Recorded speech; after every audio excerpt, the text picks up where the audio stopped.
Olá, boa noite. Está começando o Aparecida Debate, o nosso espaço de conversa sobre temas do dia a dia, para que você se informe e também possa formar a sua opinião.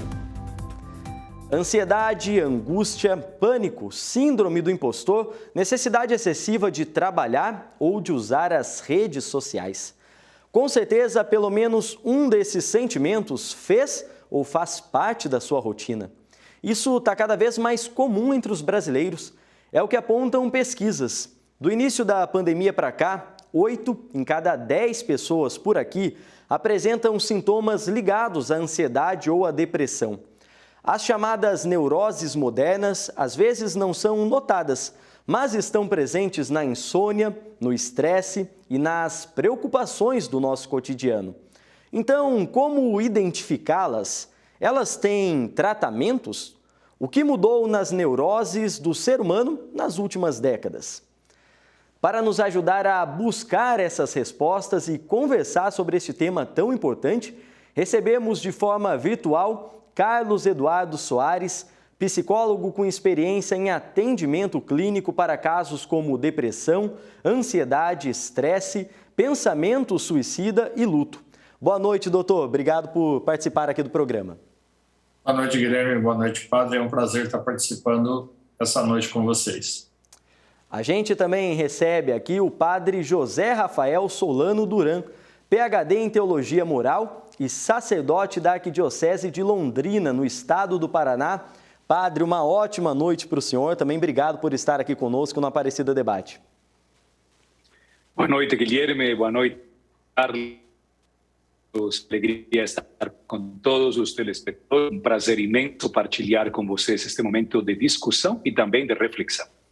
Exatamente, reflexão importante da gente trazer aqui, né, Carlos e Padre, nessa noite, principalmente nesse momento que a gente está vivendo. Agora, para a gente introduzir o tema para quem está em casa, às vezes quem não está familiarizado com esse tema, Carlos, primeiro eu queria que você ajudasse a gente, então, a definir e a explicar para quem está em casa o que são as neuroses modernas, as neuroses dos dias de hoje. Neuroses dos dias de hoje, né? Nós estamos vivendo aí um novo normal, né?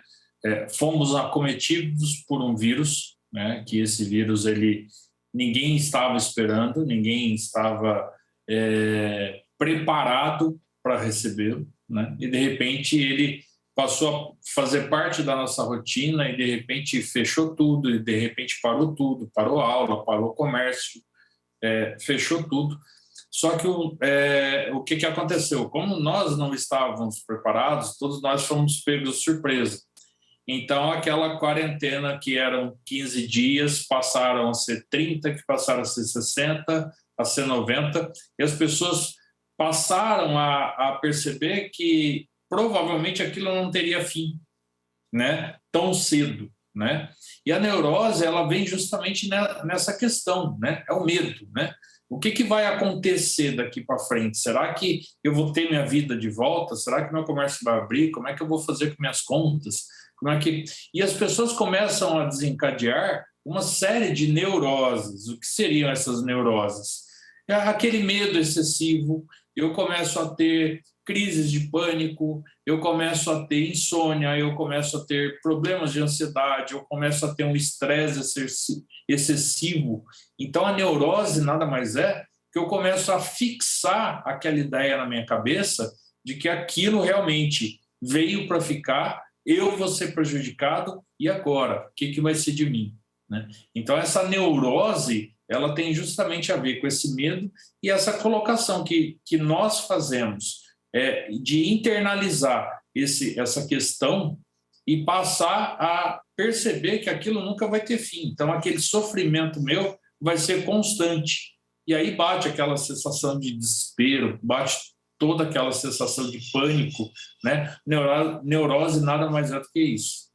O doutor falou um pouquinho sobre esse momento que a gente está vivendo, que certamente agravou esse cenário, e ao longo do programa eu vou querer ouvir a opinião de vocês sobre isso que a gente está vivendo agora no combate à pandemia. Mas, padre, como o doutor Carlos falou, né, a neurose é esse medo e que imagino que é constante na vida das pessoas, principalmente nas últimas décadas, né? Quer dizer, antes mesmo da pandemia, as pessoas já se mostravam cada vez mais preocupadas e suscetíveis a essas questões.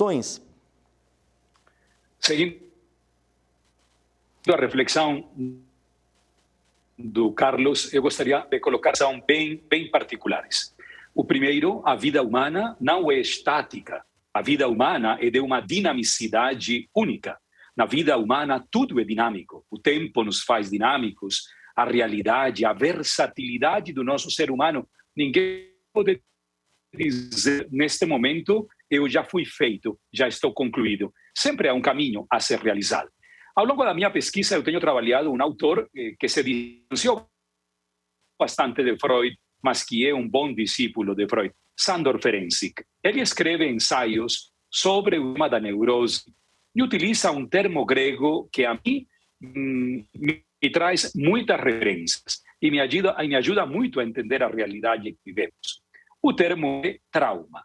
Existem neuroses estruturantes, traumas estruturantes, quer dizer, são inevitáveis, são necessários, filogênicos na nossa vida, como você acaba de dizer, Guilherme. Antes da pandemia, já percebíamos essa clareza no nosso mundo, que às vezes nos deixa um pouco a todos, assim como que assustados, como que preocupados, mas são inevitáveis. O termo trauma é um termo que os gregos utilizavam para o dia a dia das suas vidas.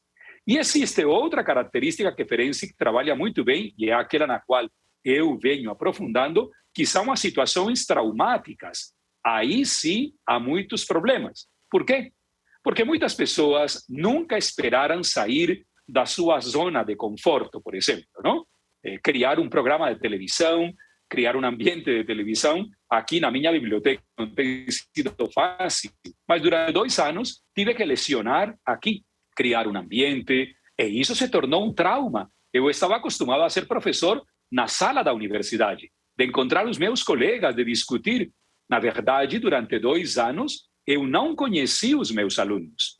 Eu vim encontrar os meus alunos 3 ou 4 semanas antes de encerrar este ano de 2021, e isso pela iniciativa que tivemos de fazer um jantar, mantendo o distanciamento, e encontrar as 30 pessoas que para mim eram desconhecidas. Como professor, isso foi traumático. Por exemplo, celebrar 2 Semanas Santas sem ninguém na catedral. O arcebispo, os 3 vigários paroquiais e uma pessoa que fazia as leituras. Essas situações traumáticas são aquelas que nós temos que vencer. E precisamente por isso, como dizia Carlos agora, muitas pessoas ficaram simplesmente enxergando a realidade e não querem entrar nessa dinamicidade. E um terceiro e último elemento, que é aquele que mais me preocupa neste instante: as consequências de uma realidade neurótica sobre a qual muitos sintomas estão aparecendo como sintomas.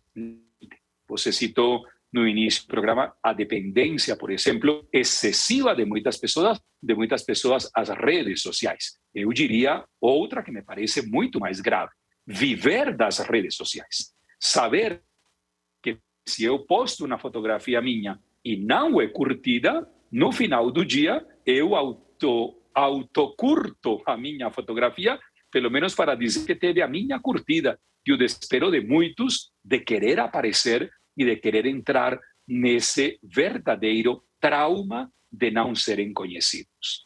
E quando a gente fala de redes sociais, né, padre, doutor, a gente sabe que hoje em dia os jovens já são inseridos dentro desse contexto muito cedo, né, desde a infância. E eu queria convidar vocês dois também, quem está em casa nos assistindo, a acompanhar agora, então, e a conhecer um pouco da história da Maria Clara, uma jovem que desde a infância teve que lidar com esses efeitos nocivos da ansiedade. A Maria Clara nunca foi uma criança muito calma. O ambiente da sala de aula de parar de brincar, sentar e ter que estudar me irritava muito.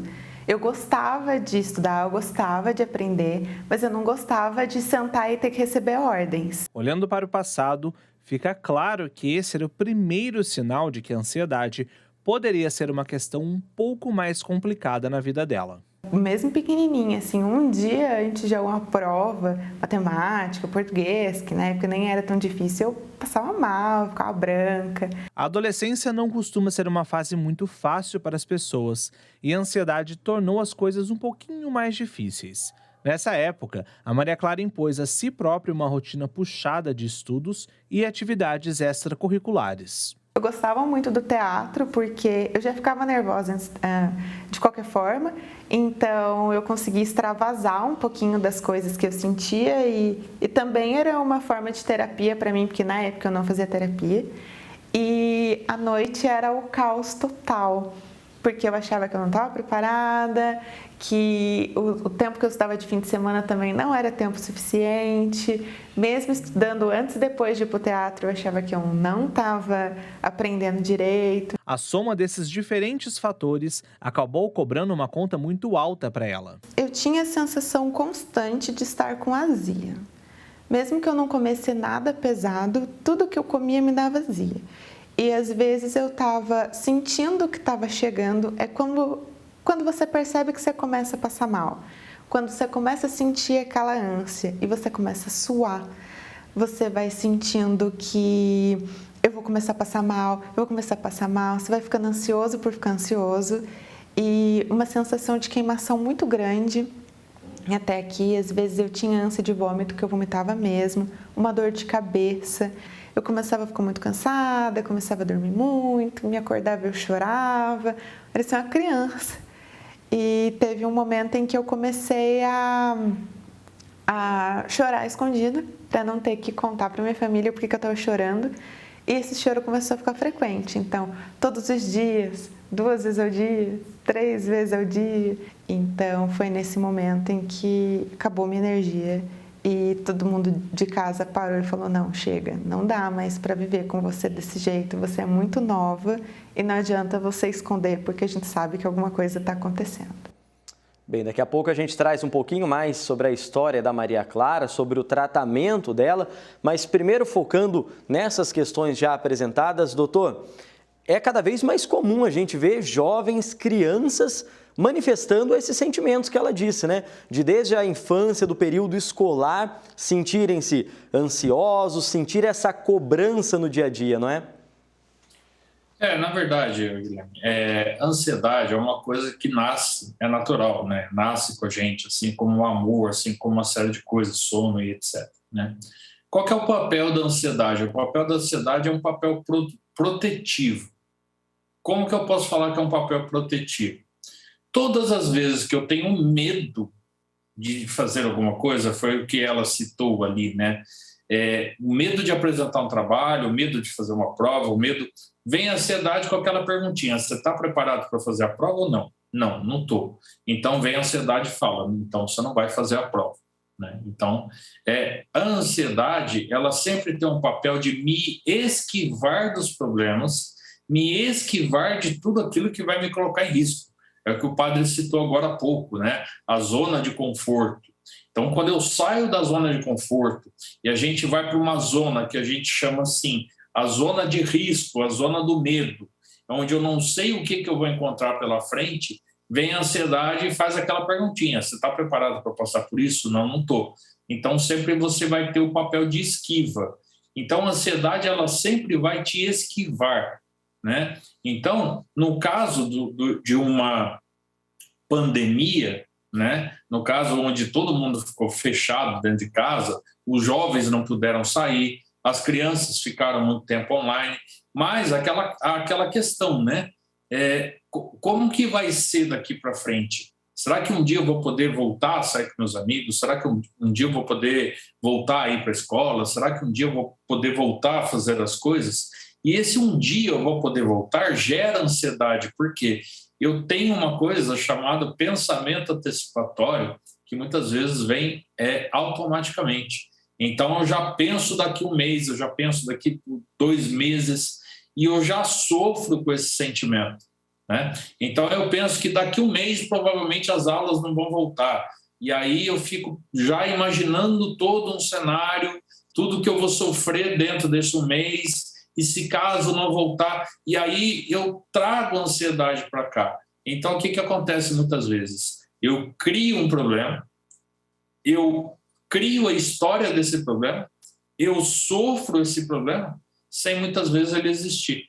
Então, por isso que hoje, com a pandemia, cada vez mais cedo, as pessoas vão tendo ansiedade, porque, vamos colocar, estamos passando por uma dificuldade novamente com relação, né, à pandemia.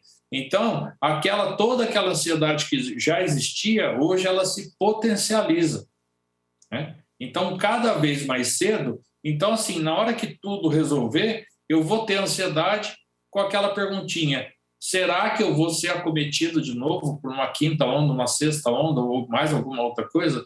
Então, ou a gente aprende a lidar com a ansiedade, os gatilhos que me dão ansiedade, ou provavelmente, Guilherme, nós vamos sofrer durante muito tempo e cada vez mais potentes, né?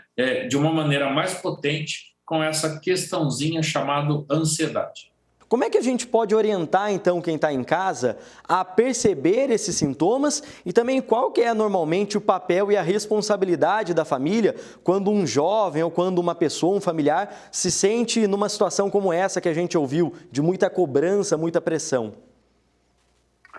Há um sintoma que me parece a mim ocupa o espaço central da realidade das neuroses atualmente, e é o isolamento afetivo. Já nos passamos por um isolamento social que não é produto da pandemia. O isolamento social vinha crescendo cada vez mais nas nossas sociedades e chegamos a um ponto altíssimo de isolamento afetivo. Pessoas que não querem ninguém por perto. Quando a Maria Clara fazia a sua exposição, o seu diálogo, eu lembrava de uma obra que eu li em 1998, em Montreal, La Nuit des Adolescents, A Noite dos Adolescentes. Em 1998, já se falava de um isolamento afetivo dentro da própria casa, dentro do próprio ambiente familiar. Não é verdade, eu parto desse princípio, que o isolamento afetivo tenha raízes familiares. Isso não é verdade. O isolamento afetivo pode estar sendo criado por essa dimensão negativa da ansiedade. Como dizia agora há pouco o Carlos, quando a ansiedade é positiva, a gente desabrocha, a gente cresce e a gente não cria fantasias.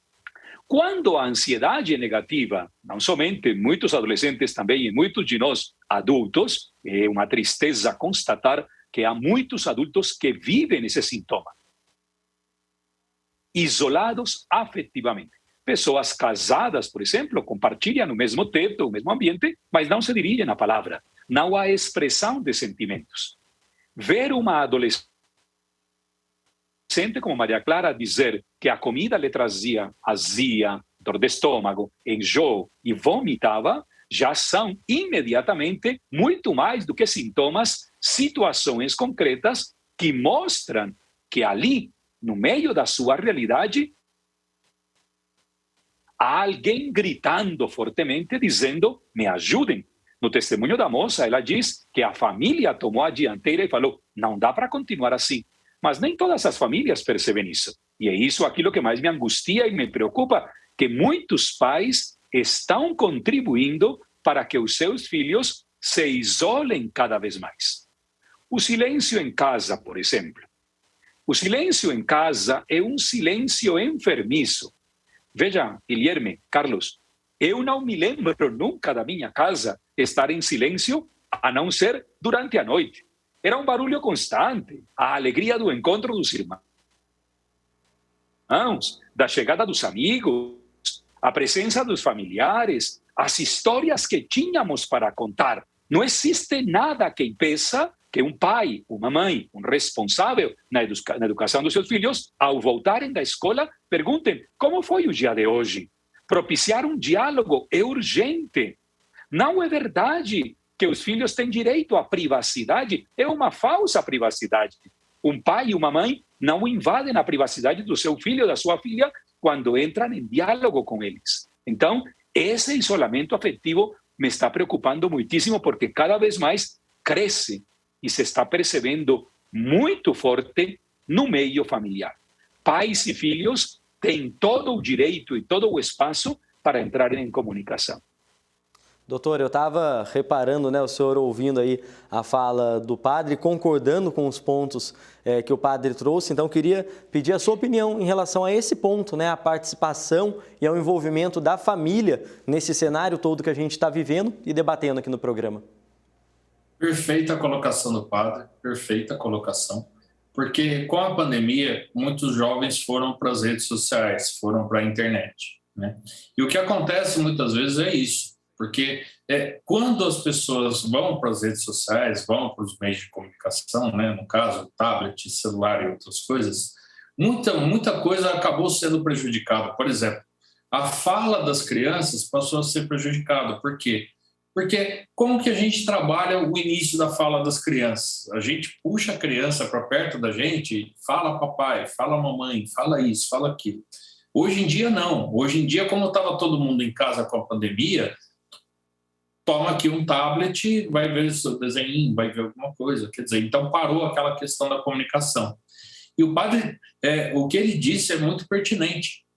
A questão da privacidade, né? Porque quando se trata principalmente de menores de idade, os pais têm um dever ali com jovens. Então, o uso das redes sociais, quando ele é feito de forma responsável, ele não causa riscos, ele traz benefícios, né? Então, é muito importante o que o padre citou, esse diálogo, essa falta de diálogo que existe entre as famílias é preocupante. Por quê?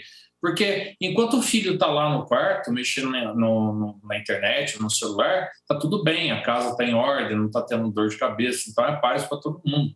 Mas nunca se sabe o que o filho está fazendo lá, né? Então, ter esse diálogo com os filhos, explicar a questão das redes sociais, explicar a questão do uso da tecnologia, trabalhar essas questões, criar alguns diálogos, ou muitas vezes até mesmo criar algumas regras com os filhos, isso é fundamental. Para quê? Para que se tenha um uso saudável das redes sociais, sem riscos, né?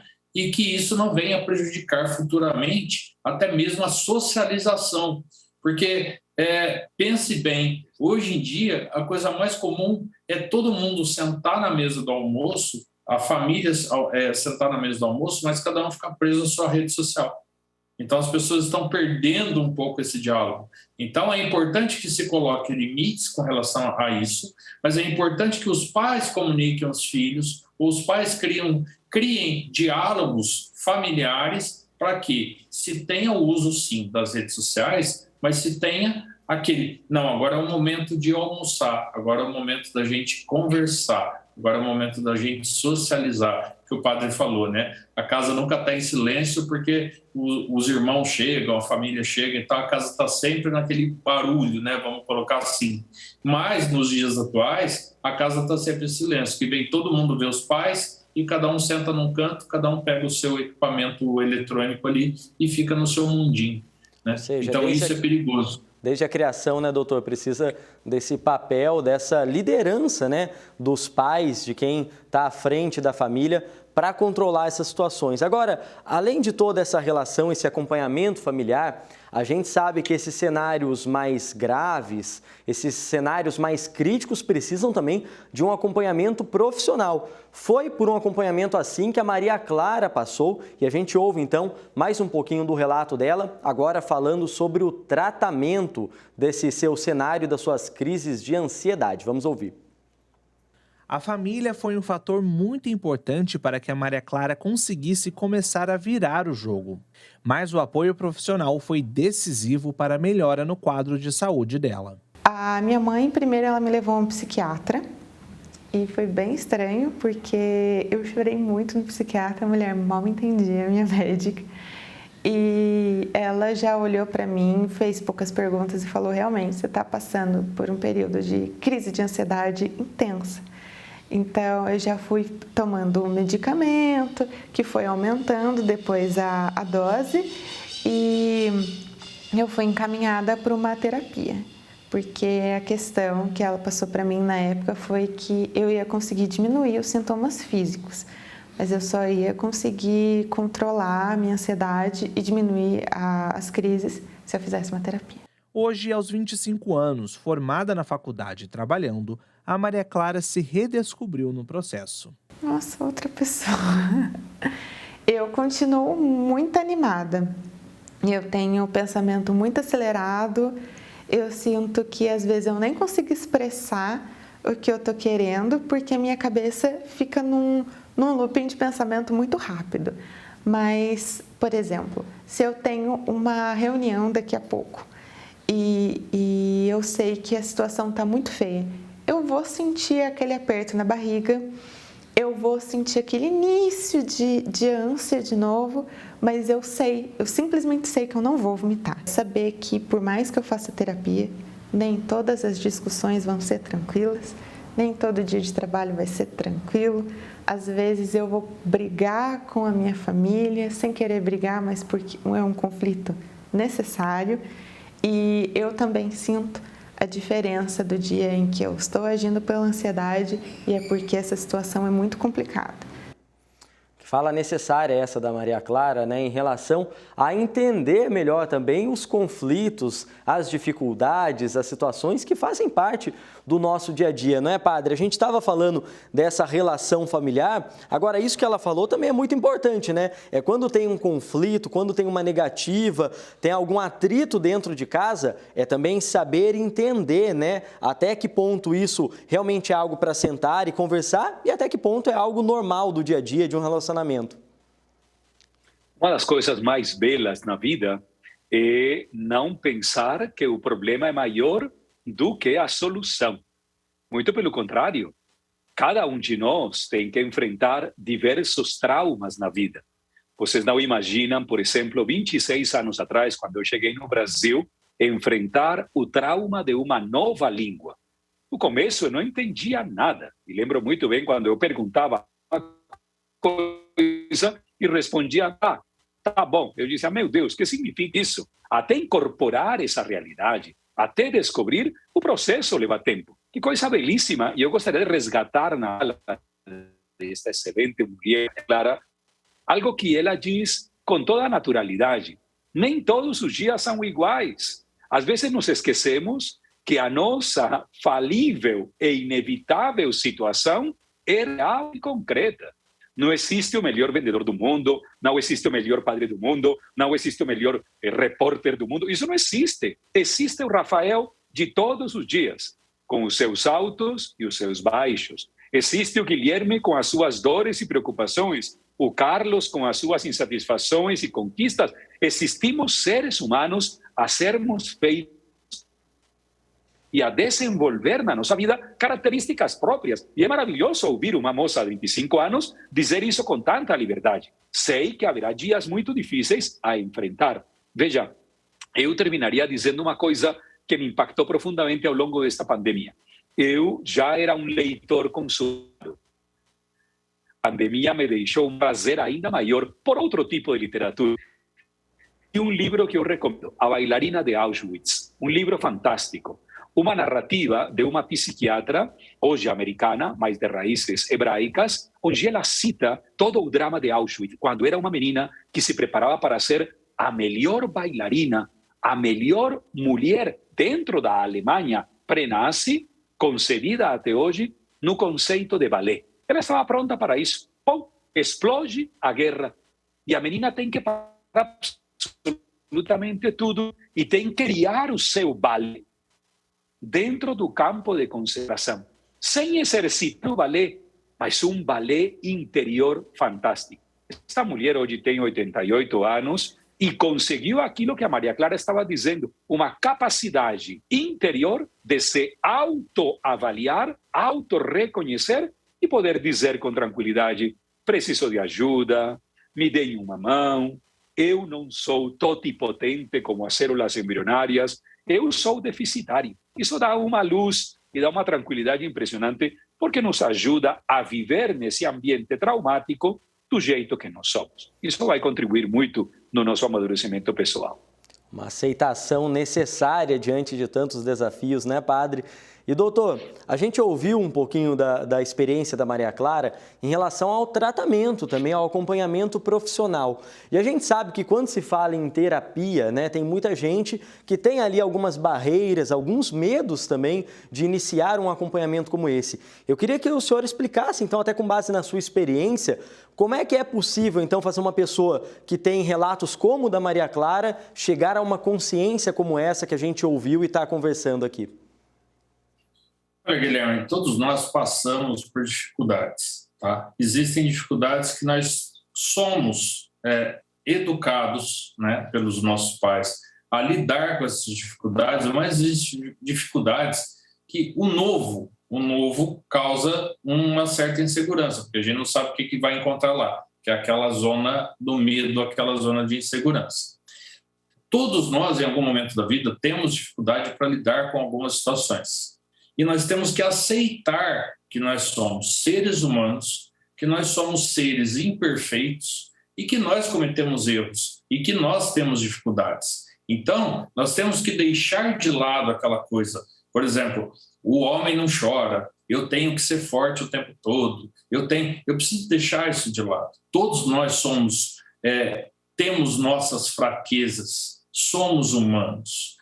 No caso da Maria Clara, a família procurou um psiquiatra, né, que entrou com uma medicação e ela foi orientada a buscar terapia, né? Então, é interessante também a gente falarmos sobre a psiquiatria. Vai entrar com a medicação e vai melhorar os sintomas da ansiedade, vai deixar a pessoa mais calma. Mas é a terapia que vai mostrar quais são os gatilhos que me levam a ter ansiedade, por que eu tenho ansiedade, e é a psicologia que vai fazer a mudança de chave, que eu posso dizer, né? Então, assim, hoje eu penso assim, a minha resposta é ansiedade, mas eu posso pensar de uma maneira diferente, onde a minha resposta não seja ansiedade, a minha resposta seja uma outra, né? Então, o papel da psicologia é entender a pessoa, entender quais as dificuldades essa pessoa tem, né? E tentar identificar os gatilhos que levam ela a ter uma dificuldade em lidar com algumas situações, a ter dificuldade de lidar com alguns sintomas, com alguns sentimentos, com algumas questões e mudar a chavinha. Então, a situação é a mesma, a minha maneira de pensar passa a ser diferente, provavelmente, então, futuramente, o meu comportamento passa a ser diferente também. Então, fazer terapia é muito importante. Todas as vezes, Guilherme, que eu estiver lidando com um problema, e esse problema eu não estou conseguindo dar conta dele, eu estou sofrendo com ele, uma dica: jamais briguem com seus sentimentos. Se eu tenho dificuldade de lidar com eles, busque ajuda para quê? Para entender por que eu tenho dificuldade, para entender por que eu tenho esse sentimento e como eu vou fazer para lidar isso. Então, a terapia, ele tem esse papel: entender, tentar identificar as dificuldades da pessoa e virar a chavinha. Se eu penso assim, por que você não pensa dessa forma para ter um comportamento diferente lá na frente? Esse é o papel da terapia. Somando, né, esse tratamento, esse acompanhamento, a rede de apoio, como a gente comentava um pouco, né, aquela presença familiar, a gente comentava no início do bloco, acho que a gente pode começar a caminhar melhor nesse tratamento e, né, para encontrar soluções para esses problemas. Padre, doutor, a gente falou aqui ao longo desses outros 2 blocos sobre como a pandemia tem afetado nessas questões da ansiedade, da saúde mental das pessoas. Mas agora eu queria convidar vocês dois e também quem está em casa a ouvir a fala de uma especialista na área, também trazendo então algumas opiniões e alguns pontos de vistas sobre essa questão, sobre como o isolamento e o enfrentamento da pandemia e agora essas novas ondas virais estão afetando a cabeça do brasileiro. Vamos conferir. O Brasil é um país muito ansioso, a gente pode falar isso? Podemos falar que o Brasil é um país muito ansioso. As últimas pesquisas nos revelam que somos o povo mais ansioso do planeta, por conta de todos os estímulos que a gente recebe o tempo todo e das instabilidades que vivemos. E como é que esse povo, que é um dos mais ansiosos do planeta, está reagindo à pandemia, que é algo que causa tantos transtornos no mundo inteiro e principalmente aqui no Brasil? Como temos aí uma instabilidade política, econômica, educacional, social, e o brasileiro ele se distrai muito de si mesmo no social. Quando estávamos nas interações sociais dos eventos, acabávamos nos distanciando, nos distraindo daquilo que era o nosso problema particular. Quando a gente se insere no coletivo e no social, parece que o nosso fica menor. A gente estava caminhando para uma queda no número de casos, uma vacinação aumentando cada vez mais. De repente, a gente teve uma nova cepa, uma variante. Como é que a senhora pensa que vai ficar a cabeça do brasileiro a partir desse momento que a gente está vivendo de uma retomada de algo tão ruim quanto a pandemia? Tem muitas coisas embutidas aí eu revisito Darwin, né? Não será o mais forte, mas o bem adaptado que irá sobreviver melhor a isso. A gente está sendo convocado a ficar atento à nossa saúde mental. Sem saúde mental não haverá saúde alguma. A nossa imunidade tem um forte caráter emocional. Então, cuidar do emocional para que a gente tente manter a saúde. Eu não creio que isso vá se dissipar repentinamente, muito menos a curto prazo. Essas são tarefas dos pesquisadores, né, a longo prazo, nem a médio, a longo prazo. Tá aí uma ótima conversa do nosso repórter Ícaro Malta com a doutora Roselene, trazendo alguns pontos, né, sobre esse momento que a gente está vivendo da pandemia, que tem afetado muitas pessoas em casa quando a gente fala de saúde mental. E doutor, padre, principalmente nesse momento que a gente está vivendo agora, né? Começo de 2022, como o Ícaro conversou com a doutora, todo mundo se preparando aí, quem sabe, para um ano de retomadas, mas agora, novamente, aquela frustração de ter algumas restrições, de ter que mudar a nossa rotina novamente. Doutor, como é que você acha que isso também tem impactado e colaborado com essas neuroses das pessoas em casa? Na verdade, é assim, né? Todos nós estávamos preparados para retomar, né? Então, um ano novo, sem pandemia, sem nada, e de repente, quando no final do ano, né, a gente já começou a ver algumas notícias da Europa, as pessoas já começaram a ter o pensamento antecipatório, vai chegar aqui, vai fechar tudo e vai, né? Então, o que a neuropsicóloga falou foi muito interessante. O bem adaptado é aquele que vai sobreviver. Nós somos humanos e nós temos que lembrar de uma coisa: nós nos adaptamos a diversos cenários, né? Quando veio a pandemia e quando ficou todo mundo fechado e as pessoas começaram a se informar o que era o Covid, o que era, né, de fato, como era transmissível, as pessoas começaram a ter uma vida, né, com distanciamento social, né, com uma série de cuidados necessários. A vida foi voltando. Então, todo ser humano ele é adaptado, ele é adaptável. Quando nós estamos passando por uma situação difícil, né? Quando nós estamos passando por uma situação difícil, a gente não sabe que situação que é essa, vem a ansiedade, bateu a ansiedade. Mas quando eu sei lidar melhor com essa questão, a ansiedade vai embora. Então, foi o que a Ana Clara falou lá, né? Ela sente que antes de uma reunião ela vai ter um pouquinho de refluxo, vai ter uma dor de estômago, mas é controlável. Por quê? Porque ela já sabe, ela já conhece o cenário, né? Então, hoje, para 2022, nós estamos passando por uma nova fase, as pessoas já sabem como tomar os cuidados básicos necessários, como evitar, como trabalhar toda essa questão. Então, assim, vamos passar talvez por alguma dificuldade? Podemos, a gente nunca sabe o dia de amanhã. Eu gosto de viver tão somente o dia de hoje, né? Então, podemos passar por uma situação um pouco mais difícil? Podemos, mas nós vamos nos adaptar e nós vamos superar. Isso aí é claro e evidente. Ô padre, agora queria que o senhor falasse um pouquinho também, né, dessa questão da pandemia que a gente já comentou ao longo do programa, mas a pandemia ela também intensificou mais um hábito que imagino eu já colaborava com esse cenário de ansiedade, de medos, de traumas, como o senhor bem disse, que é o uso da tecnologia e das redes sociais. As pessoas cada vez mais precisaram se conectar no trabalho através das videoconferências, se mergulharam por mais tempo nas redes sociais sem poder sair de casa. Qual que é o papel da tecnologia também nesse lado negativo que a gente está vivendo? Eu simplesmente fiquei impressionado com as colocações da neuropsicóloga Rosilene, dizendo que nós brasileiros somos a nação mais ansiosa do planeta. Hein? Eu desconhecia essa informação. No Brasil, eu pensava que os mais ansiosos eram só os corintianos, viu? Mas o resto, a gente vivia feliz, contente, animado, não? O senhor aqui, em segundo padre, lugar, sei bem como é. Olha...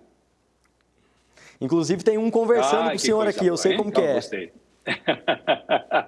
Imaginei, que coisa boa, hein?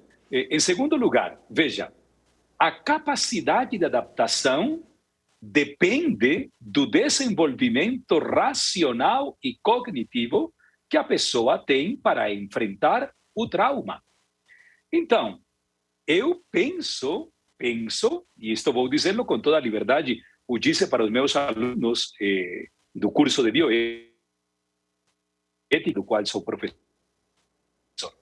Eu penso que não entendemos o termo pandemia. Com todo respeito, não é um problema do Brasil, é um problema mundial. O meu grande professor, Philip Schmitz, me ensinou que o termo pandemia parte de um princípio mais forte do que ela mesma. Significa desordem total. Uma pandemia é incontrolável. E o mundo se adiantou. Quer dizer, o mundo foi sendo imprudente. Cognitivamente, tinha elementos mínimos. Mas nem todos os países do mundo foram suficientemente capazes de esperar. Então, superamos índices altíssimos de morte, superamos lutos fortíssimos no Brasil e em toda a América Latina e em todos os países do mundo. De repente, veio a vacinação, as mortes começaram a cair e, como dizia Carlos agora, todo mundo quis uma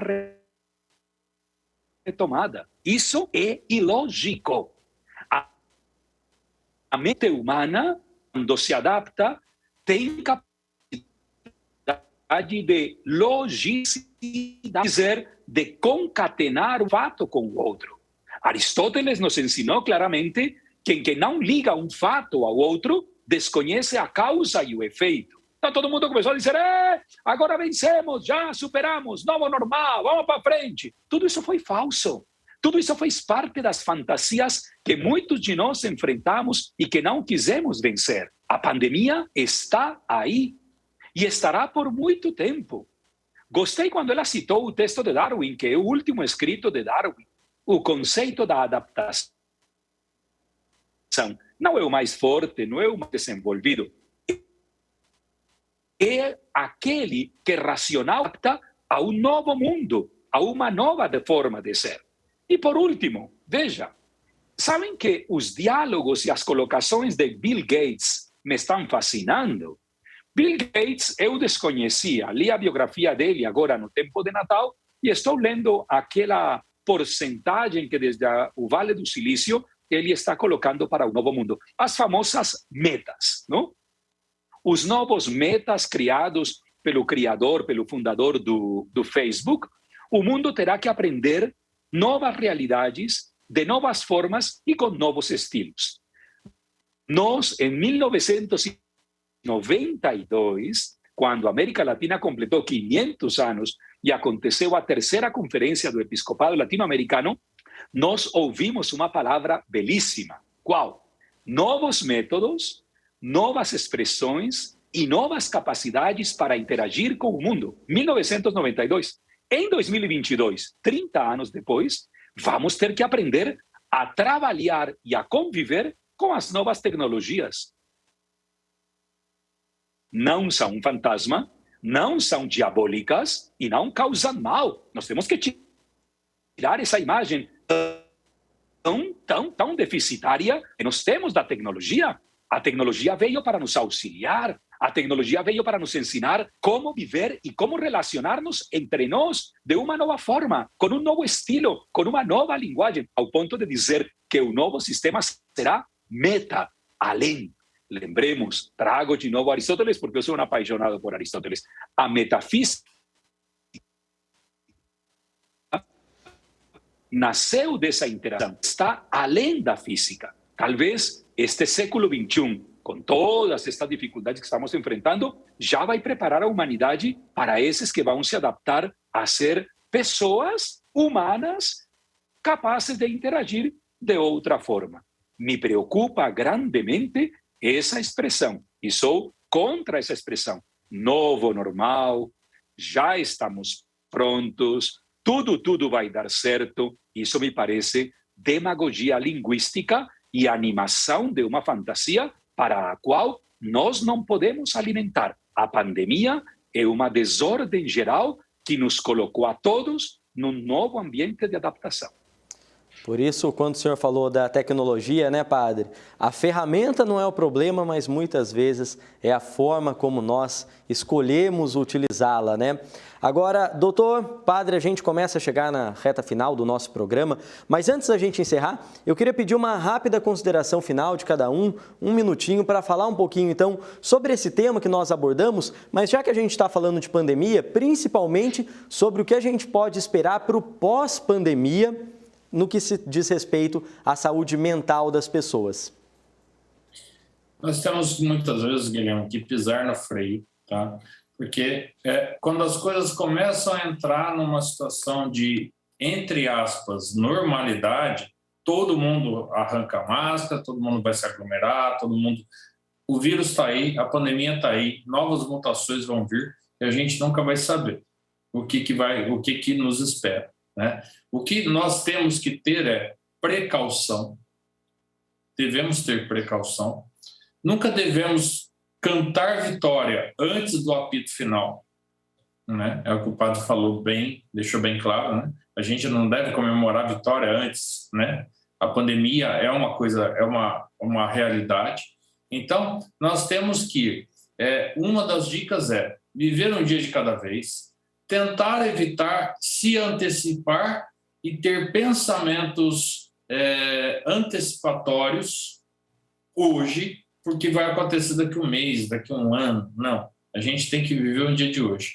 Quando a gente passa a viver um dia de cada vez, a gente vai vivendo aquilo que realmente está acontecendo e a gente vai se adaptando àquilo que realmente está acontecendo. Agora, quando eu puxo um problema que provavelmente vai acontecer daqui um mês, às vezes a bomba está estourando agora, mas eu estou pensando nela daqui um mês. Então, viver um dia de cada vez, né? Um dia de cada, uma coisa de cada vez, né? E à medida que for acontecendo, a gente vai lidando com aquelas situações sem aquele pensamento antecipatório, sem aquele desespero. Todos nós podemos passar por isso quando nós unimos nossas forças, né? E trabalhamos juntos em prol de uma coletividade, não do meu bem individual. Como a Maria Clara falou e a gente frisou muito bem, né? Um problema de cada vez também, né, doutor? Exatamente. Agora, padre, queria que o senhor também trouxesse uma reflexão, então, no que diz respeito a esse pós-pandemia, quando ele chegar, né? O que a gente pode esperar dele? Minha última reflexão tem a ver com aquilo que eu disse no início do programa. E para isso eu vou utilizar três linhas, três participações pequenas de um poema escrito por uma chilena, Violeta Chamorro, e cantado por Mercedes Sosa. O título do poema, Todo cambia. Cambia lo superficial, cambia también lo profundo. Cambia el modo de pensar, cambia todo este mundo. Tudo mudou. Agora nós temos que mudar. E o primeiro a mudar sou eu. Quase que parafraseando a grande Teresa de Calcutá, não peça que os outros mudem para melhorar o mundo. O primeiro que deve mudar é você. Sinto tristeza e dor profunda ao ver uma sociedade parada, estática, reproduzindo modelos que já não dizem mais nada. O Papa Francisco, na belíssima exortação à alegria do Evangelho, já tinha advertido os cristãos sobre isso. Muitas coisas no mundo de hoje não dizem mais nada. A pré-pandemia era uma realidade. A pós-pandemia que virá já não deixará